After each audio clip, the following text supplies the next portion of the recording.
folks, it's Mr. G here. Welcome back to Just Corvette Crazy.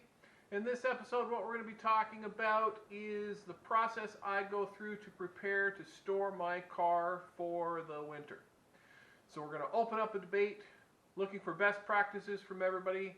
So go ahead and subscribe and type your comments below. Let me know what you do that might be different than what I do to store your car. So we'll be right back. Hey folks, this is Mr. G and welcome to Just Corvette Crazy. On this channel we talk about Corvettes, we fix some Corvettes, and we love to drive our Corvettes. So if you like what you see, hit that subscribe button. It really helps the channel out a lot. Thanks. Alright, so when I think about storing the car, there are three things that I really consider. One is fuel. 2 is your battery charge, and 3 is protecting your car from critters. So we'll talk about each one individually, but again, remember, I want you to subscribe to the channel, and I want you to enter in your comments below and let me know what you do that might be a little bit different than what I do, or do you agree with some of the things that I do. So first one we're going to talk about is fuel. So there's a couple things that I make sure of when I get ready to store my car. As far as fuel goes, I use some sort of a fuel stabilizer. So the one I've been using with quite a bit of success over the last few years is Stable. And this particular product, if you read the instructions on the back, it'll let you know how much of this you put in depending on how much gas you have in the tank. So here's what I do. Doesn't matter how much fuel I put in the tank or have in the tank, I put enough Stable for a full fuel load in the tank. Then what I do is I take the car and I go over and I fill it up. So once this is in the car, it's important to drive the car a little bit with the fuel stabilizer already in the gasoline. That way you make sure that the stabilizer actually makes it into the fuel line, into the fuel pump area, through your filter, and into your injectors. So, again, what I do is I pour enough of the fuel stabilizer into the tank for a full tank. Then I head off to the gas station and I fill up with the high-end 93 or 94 octane gas, and then I drive back to the house, and the car, therefore the car is ready to be stored as far as the fuel goes. So again, you want to work the fuel from the tank up through, make sure you get it through the injectors, so that way every bit of the fuel system is treated. If you just pour it into the gas tank by itself and not drive the car, then none of that stuff actually makes it up into the engine. So then you could end up with clogged injectors. So it's very important that you drive the car once you have the fuel stabilizer in. Alright, so the next thing you want to look at is maintaining your battery during the time that your car is stored. So what I do is I have a battery charger maintainer, and it sits down there. It is plugged in 24/7, and I feed the cable up and I tuck it in around the headlight so it doesn't have any issues when opening or closing the hood. And I run the cable along and clip to the battery. Now, I do have some permanent clips I'm going to be putting onto the battery, so it'll just be a plug in and unplug type thing, so I can actually do away with these battery clamps. I do leave my battery connected to the car for the alarm, keeps the clock going, it keeps all of the stuff memorized in my dash, all that kind of stuff. all my radio stations, everything stays because I leave the battery right in the car. Some people prefer to take the battery out or at least disconnect it from the car because I like the security of having the alarm. I keep mine connected all the time. So as long as I have the maintainer. Okay, so on mine I have, it's an eliminator and it's a charger maintainer, and I use this one to store the car for the winter time. So these are the SAE connectors that I plan on installing. So basically this gets looped into the battery, so permanent connection. It does have a nice fuse there, so everything is good. And then I'll tie wrap this somewhere underneath the hood. So it's a matter of just plugging and unplugging, and this part here stays connected to the battery at all times. I purchased a different one, same kind of idea, same connector at the end, only this one has a panel mount, so it's a permanent connector. So on the C6 Corvette, I'm going to mount this above the license plate. There's a spot to mount this because the battery in the C6 Corvette is actually inside the back hatch. So again, it's just a matter of plug and unplug whenever I want to charge the car. So that's what I'm going to be doing in the springtime as part of my new maintenance program. And there are all different types of these connections that you can get. So it's an SAE connector. That's the one that my maintainer uses. All right, so the next thing you got to worry about is critters. So depending on where you live, the critters might be different.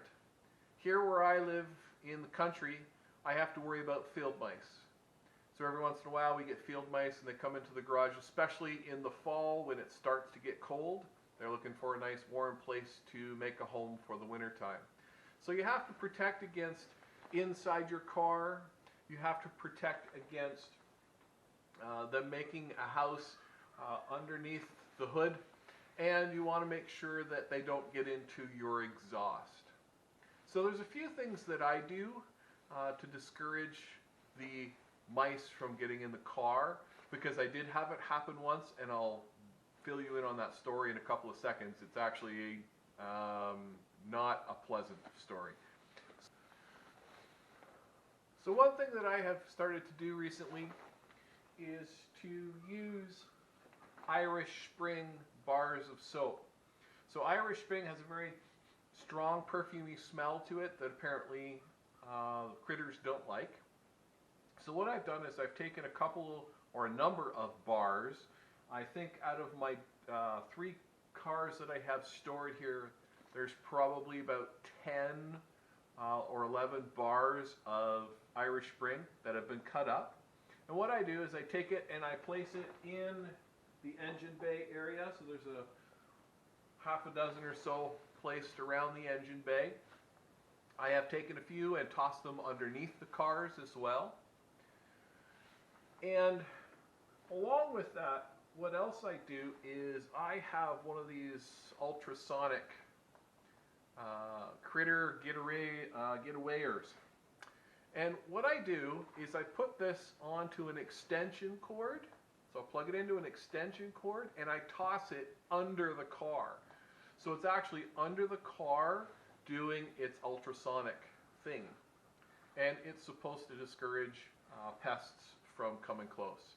So I do that. I also take some scented fabric softeners, so from that you throw into the dryer. So they are scented, not as strong as the soap, and I take these and I put them on the interior of the car. Luckily, I have not had any critters at all inside the engine bay, or sorry, inside the car itself. I did have one episode where they were in the engine bay, but not in the car. So I just take a couple of these and I'll toss them in the car. A lot of people use mothballs, and they put mothballs in the car, they put mothballs under the engine hood and around the car and so forth, and I hear that's very good as well. I personally do not like the smell of mothballs. So I don't want the smell of mothballs to linger inside the car once the spring comes. So that's why I go with something a little more pleasant smelling, which is the fabric softener. So as far as the critters go, I use the Irish Spring, I use the dryer sheets and the ultrasonic, and so far I've had pretty good luck with it. There's something else I want to show you, so just bear with me a sec. Now I have not done this because I have not experienced any issues yet, and it might just be because of the way my car cover covers the car. But some people like to plug up the exhaust pipes to stop critters from going in the exhaust pipes and making a home. A really good thing to use is some steel wool.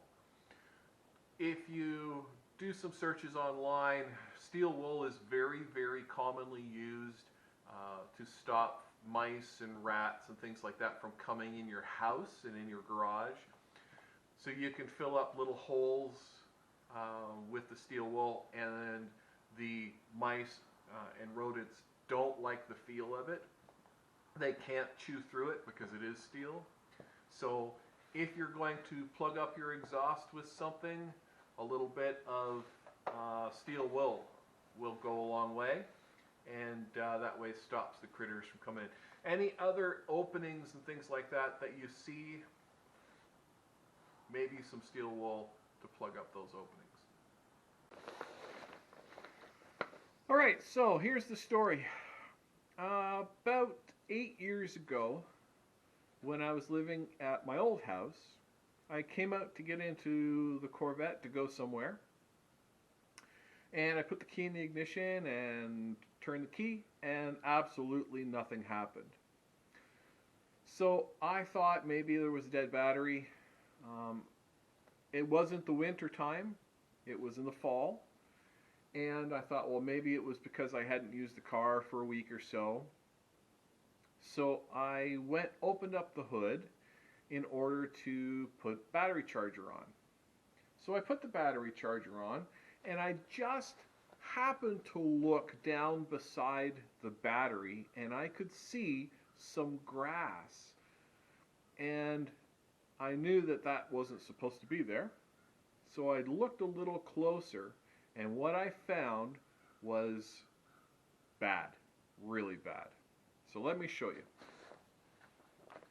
All right, so this is the fuse panel. Let me just disconnect my battery charger here for a second.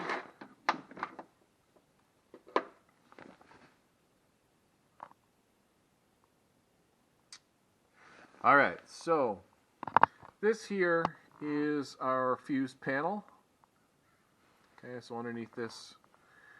And the main harness for the car comes up through, around, and enters in the bottom of this box down here.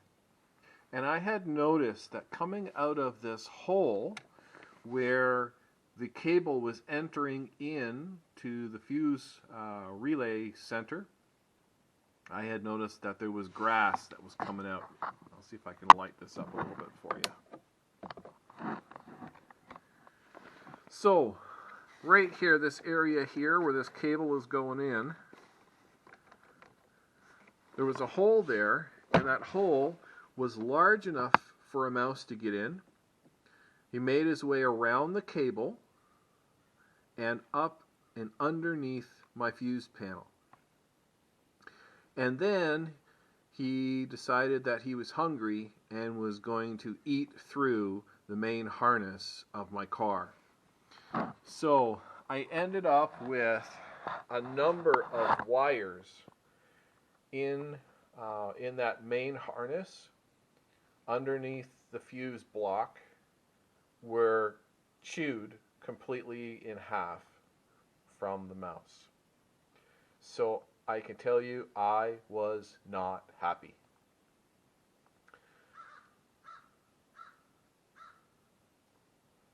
I ended up, luckily enough, I ended up being able to repair all of those wires. It was about a 3-hour job for me to repair the damage. So that it wouldn't happen again, what I did is I bought some black silicone and I actually filled up all of the holes underneath the fuse block to stop that from happening again. So it was not a good day. I was not a happy camper, that's for sure. But I was able to get it all fixed up, and there was no problems afterwards. Alright, so we've got 3 things that we do for the winter time. 1, we need to prep the gas. 2, we put our battery on a maintainer to maintain that charge. And 3, you want to stop the attack of those critters. So please subscribe to the channel, comment down below, let me know what you do, let me know if you agree with some of the things that I do, and until next time, everybody stay safe. This is Mr. G for Just Corvette Crazy. Take care, everybody.